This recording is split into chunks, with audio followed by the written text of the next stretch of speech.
Alors là, théoriquement, je leur fais une vanne pourrie sur le fait que le frêne, c'est un bois qui va pas vite.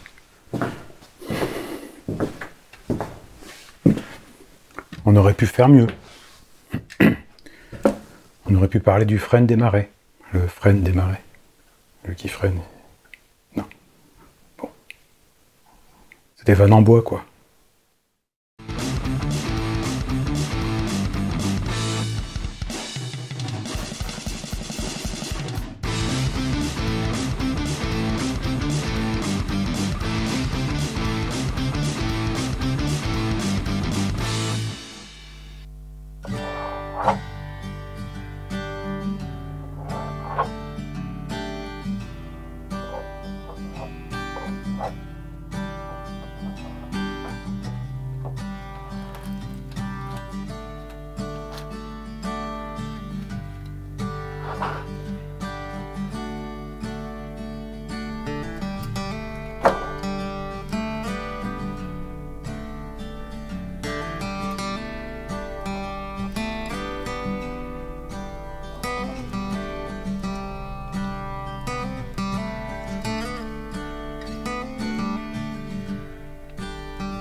Et salut les boiseux.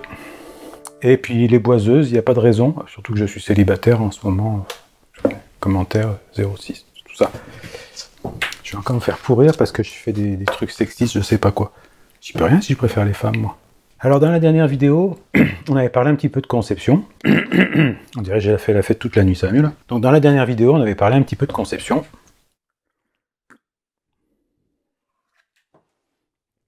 Puis je vous avais parlé des outils que j'utilise pour la conception, quoi. Dont cerveau, papier crayon aussi, bloc-notes. Et là, j'attaque le débit de la bibliothèque. Alors normalement, je ne dois pas dire bibliothèque, parce que comme il n'y a pas de joue sur les côtés, pareil, il ne faut pas dire bibliothèque, il faut dire c'est des étagères. Chez moi, des étagères pour mettre des livres, ça s'appelle une bibliothèque.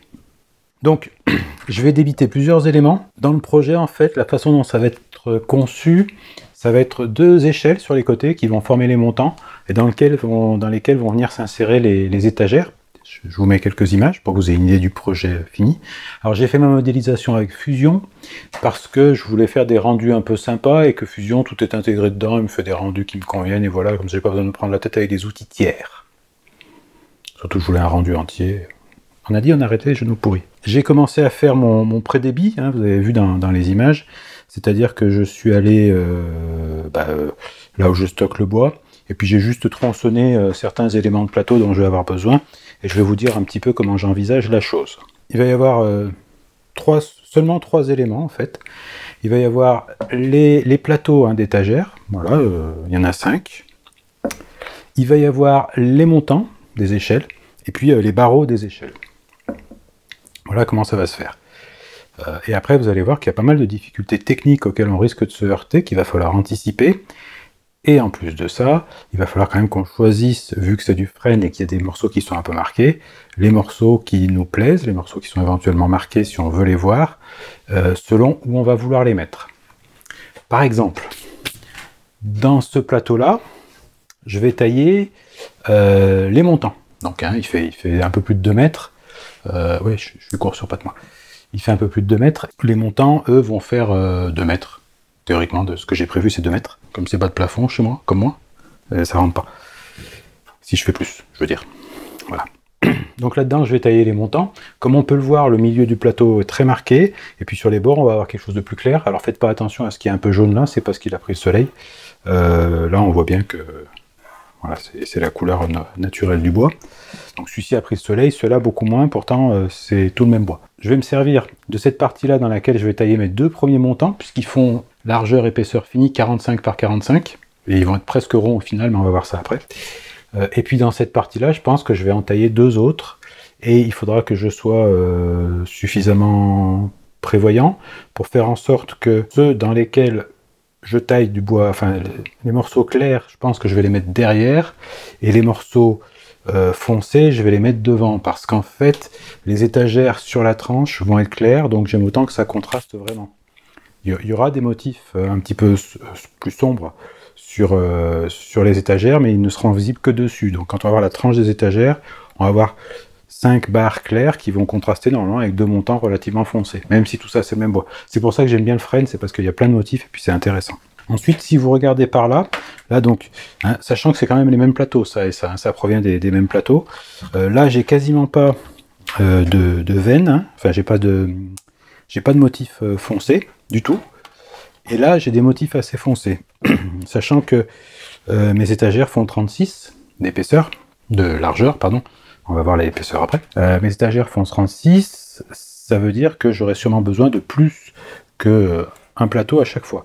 Donc là où il faut que je réfléchisse un petit peu, c'est qu'il faut que je me débrouille pour pas venir coller des montants, enfin des morceaux foncés à côté des morceaux clairs, et puis qu'on voit une démarcation rectiligne faite à la scie, ce sera pas joli. Par contre, si à côté de ça, je colle un morceau bien clair, ça ira dans la continuité, et ça devrait pas faire laid. Voilà. Donc, de dessus, bien sûr, on verra ces grandes flammes que moi j'aime beaucoup. Une belle flamme comme ça, là, je sais pas, moi j'aime bien. Voilà. Voilà, ça c'est pour cette partie-là. Et puis, en plus des montants des étagères, là, que je vais tailler là-dedans, donc, hein, des montants de la bibliothèque, je vais avoir besoin des traverses, et les traverses, je vais les tailler dans des chutes de plateau, comme ça. Alors, il y a des morceaux abîmés, on le voit là, et là. Voilà, bon. Il faudra que je passe autour de ça. Par contre, il faut toujours faire bien attention quand vous débitez, de voir les morceaux qui sont abîmés comme ça.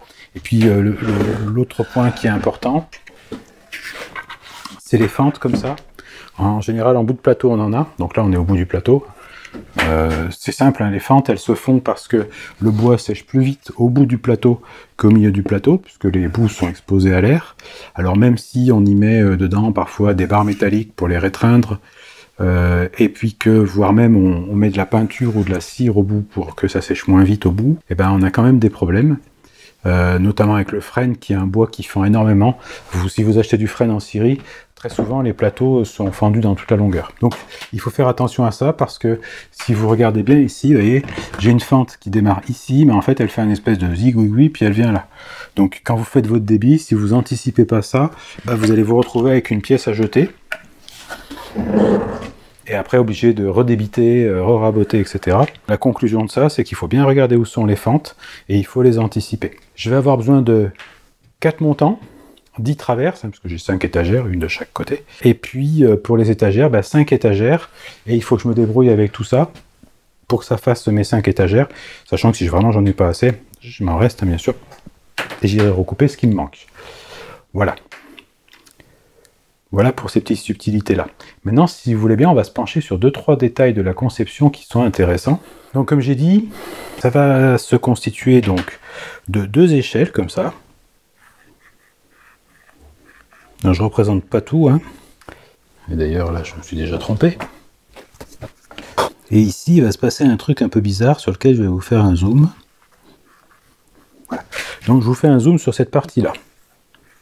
Donc sur cette partie-là, si je fais le zoom, déjà ici on a 2 arrondis. Voilà. Et ici en fait, je suis venu faire, alors c'est pour des raisons purement esthétiques, hein, 2 petites plateformes comme ça. Voilà, sur lesquelles vont être posées mon étagère. Bien entendu, je vais partir d'une pièce carrée. Ici, ce sera assemblé en tenon mortaise. Et après, je vais vous refaire un zoom sur cette partie-là, vous allez voir pourquoi.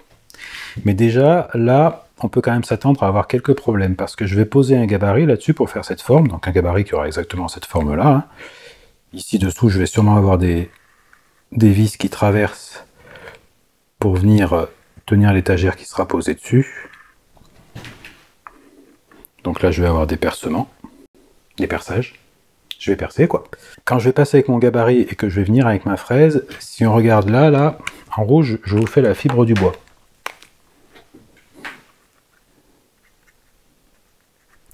Donc quand je vais arriver avec ma fraise ici, je vais avoir ma fraise qui va venir usiner le bois en compression et ça va bien se passer. Ici pareil, je suis en compression et ça va bien se passer. Par contre en sortie là, donc il n'y aura pas encore l'étagère bien sûr à ce moment-là, en sortie je vais être en arrachement. Donc ça veut dire qu'il va quand même falloir que je prévoie un martyr ou quelque chose qui va me tenir le bois pour quand je vais sortir avec ma fraise, parce que sinon je vais avoir de l'arrachement. Donc ça, il faut que je l'anticipe dans la façon dont je vais faire mon usinage. Donc ça, c'est un point qui est important. Ensuite, autre point qui est important, je m'étais fait avoir une fois, si je vous fais un zoom sur cette partie-là, ici, là, j'ai fait un arrondi. L'erreur que j'avais fait une fois, c'est d'avoir, en fait, mon épaulement qui soit à ce niveau-là, mon épaulement de tenon. Et ça pose un problème parce que à cet endroit-là, j'ai une épaisseur de bois qui est extrêmement fine. Et quand je rentre avec ma fraise, ou même quand je sors, hein, quel que soit le sens, en fait, même si je suis dans le bon sens par rapport à la fibre, j'ai de bonnes chances de l'arracher. Donc, la meilleure chose que j'ai à faire, c'est de venir reculer mon épaulement.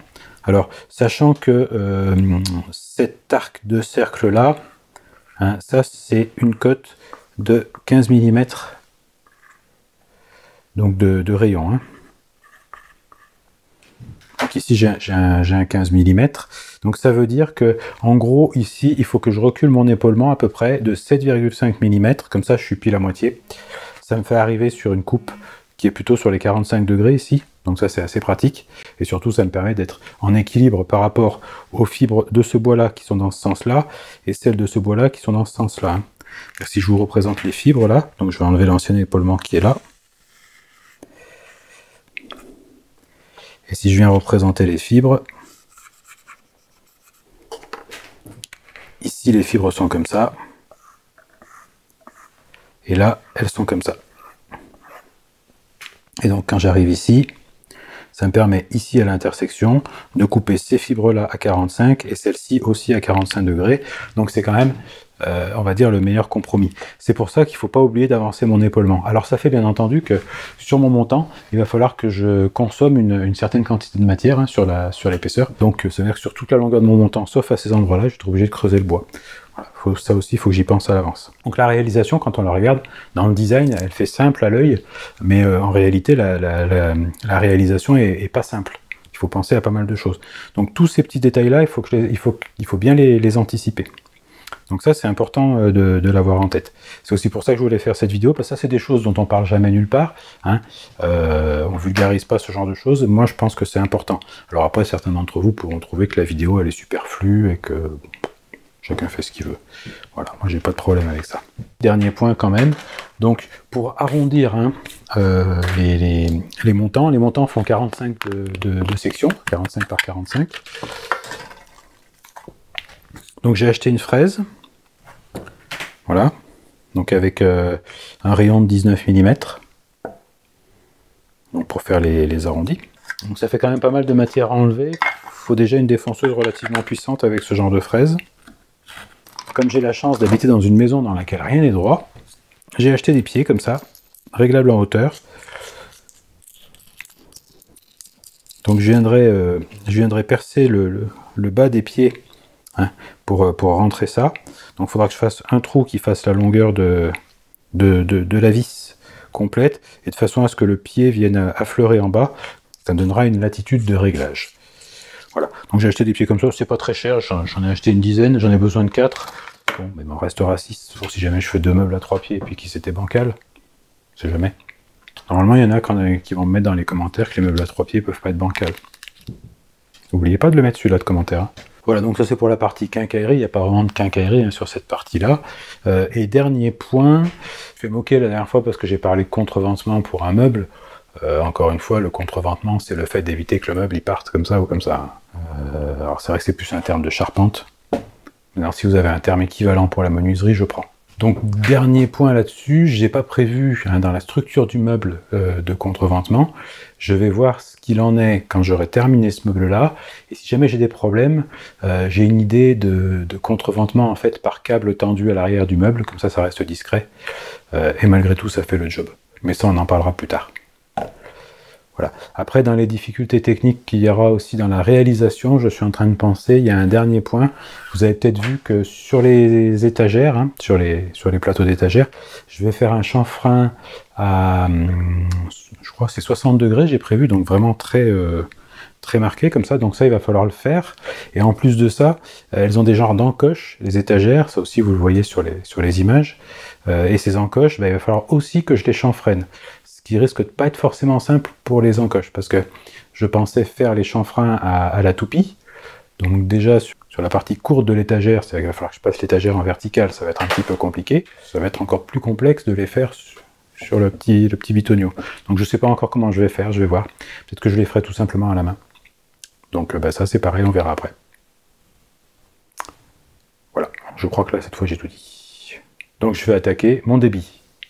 Voilà. Attention les mecs, ça débite. Dangereuse.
Désolé de te déranger à la fin de la vidéo, mais en fait il y a deux trucs que je voulais dire. Le premier, c'est que si vous avez bien observé ce qui s'est passé, il y a des planches que j'ai pas coupées en rectangle, mais en trapèze. Ce qui est un petit peu bizarre, parce que quand je vais faire mes panneaux, il me vaudrait mieux des rectangles. Seulement, quand je coupe des planches en rectangle, je coupe la largeur minimale qui est possible sur mon plateau, parce que très souvent, comme les arbres, ça pousse de manière conique, hein, c'est plus étroit en haut qu'en bas, sur la longueur, forcément, j'ai moins d'un côté que de l'autre. Si je prends l'exemple de ces deux plateaux que j'ai posés devant moi, celui-ci, d'un côté, il fait 11, donc si j'avais fait un rectangle, il aurait fait 11, et celui-ci, de l'autre côté, de la même façon, il fait 13. Donc, au maximum, j'aurais pu faire un panneau de 11 plus 13 si je les inverse l'un l'autre, hein, c'est-à-dire que il y en a un qui est plus large là que là, et l'autre c'est l'inverse, il est plus large là que là. Donc si je les positionne comme ça, une fois qu'ils auront été tout bien rabotés, tout propre, hein, et que je mesure avec mon petit réglet, j'ai 29 d'un côté, et j'ai 31 de l'autre. Donc mon panneau, si je le veux vraiment rectangulaire et que je fais que 2 morceaux, eh ben il peut faire 29. 11 et 13, 24, 29, non, j'ai gagné, pardon, 5 cm. C'est pas mal 5 cm. Parce que je me retrouve avec un panneau de largeur minimale 29. Du coup, je le recoupe en rectangle, il fait 29, au lieu de 24. Et puis le deuxième point, c'est que souvent, vous verrez que les panneaux, ils tuilent. Ils tuilent comme ça. Surtout quand on est près de la DOS, hein. Sur quartier, généralement, il sèche à peu près droit, mais sinon, sur résultat, il tuile. Si vous avez un plateau que vous débitez, et que votre pièce de bois au milieu, avant le rabotage, elle a un creux de 1 cm, au rabotage, vous n'allez pas perdre 1 cm, vous allez en perdre 2. Parce que vous allez perdre 1 cm pour ramener à plat quand vous allez dégauchir, et vous allez reperdre 1 cm de l'autre côté sur la partie tuilée, hein, donc convexe, et non pas concave. Donc sur cette partie convexe, vous allez reperdre 1 cm. Donc 1 cm concave, 1 cm convexe, ça vous fait perdre 2 cm. Donc ça va vachement vite. Une technique pour minimiser ce phénomène, c'est d'identifier la ligne de creux qui est au milieu de votre panneau, et de scier votre panneau dans la longueur, au niveau de cette ligne de creux, et ensuite, une fois qu'il est raboté, vous le recollez. Vous allez perdre un peu en largeur, mais vous allez beaucoup moins perdre en épaisseur. Donc ça peut vous permettre, quand vous avez des épaisseurs qui ne sont pas énormes par rapport à ce à quoi vous voulez arriver, de gagner pas mal de choses. Là par exemple, ça c'est des panneaux bruts qui font 28.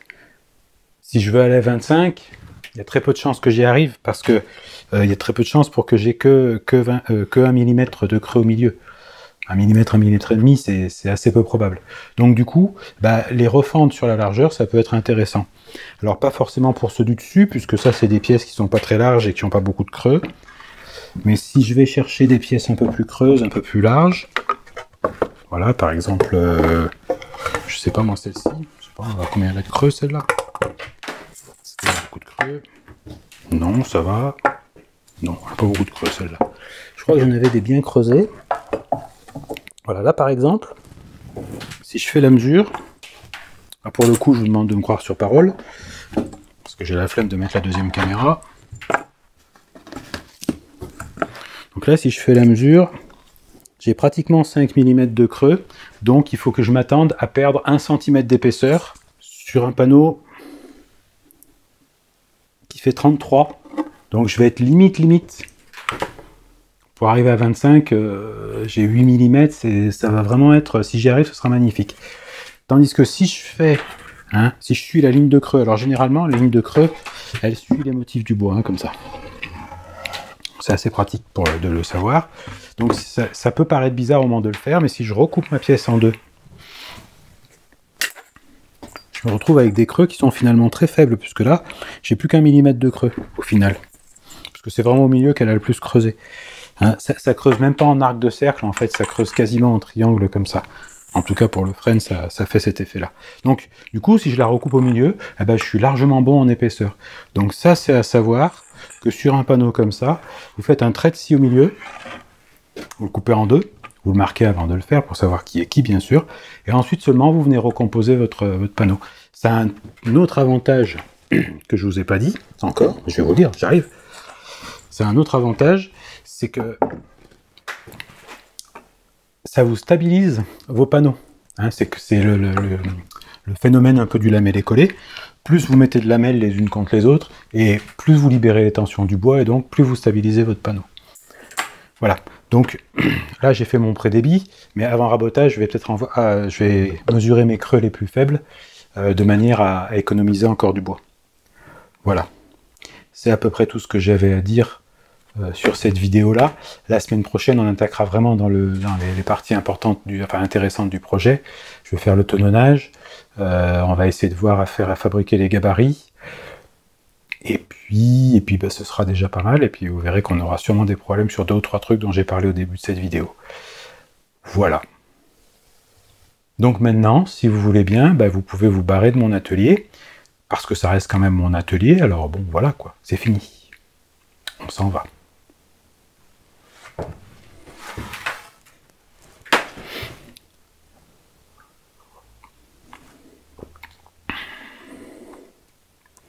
Et pour les psychologiquement plus dérangés d'entre vous, vous pouvez me regarder boire mon café.